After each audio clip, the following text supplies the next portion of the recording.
Hello everybody, it's Jason Nixon here, the MLA for Rimbey Rocky Mountain House Sundre. I know I was just talking to you a few hours ago from Mountain View County, just outside of Sundre, about what was going on with the Bighorn. I've now made it up here to Edmonton. I'm talking to you now from the Rotunda up at the Edmonton Legislature. First of all, if any of you are watching me while driving, you should not be watching me. Second of all, if you are driving a little bit later tonight, make sure you're driving safe. It's a little sketchy out there today.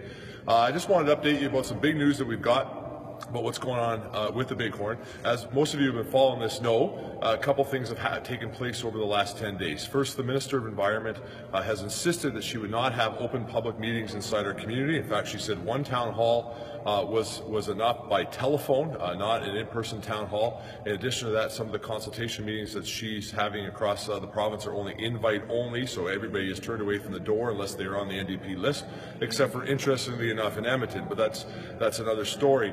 As you also know, the town of Sundre and the county of Mountain View, which are of course attached to this park as well, were completely forgotten. They weren't even allowed to participate in the invite-only meetings, and nobody from the town of Sundre or the county of Mountain View had even been called. So for the last week, we've been focused on that, calling out the minister to make sure that there's proper consultation. I have good news. I will put the dates inside the post associated with this video, but a few hours ago, the Minister of Environment caved, and there will finally be open public meetings inside every one of the towns involved, except for Nordig. We'll keep working on Nordig in the coming days, but for every other town, Drayton Valley, Rocky Mountain House, Sundre, Red Deer, and for some reason the minister continues to want to do Edmonton, which is fine.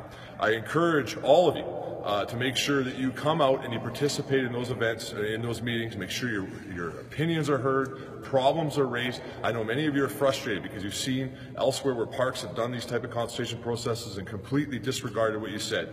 I'm not going to submit to you that the NDP is going to listen to us. In fact, I suspect that they will not. But it's still very important that you come forward and make sure that your views are known, that you bring forward the problems so that we know what's going on, so that later on we can make decisions that impact our backyard and make sure if the NDP makes mistakes that we're able to reverse them. So again, I want to just thank everybody who backed us up this last week.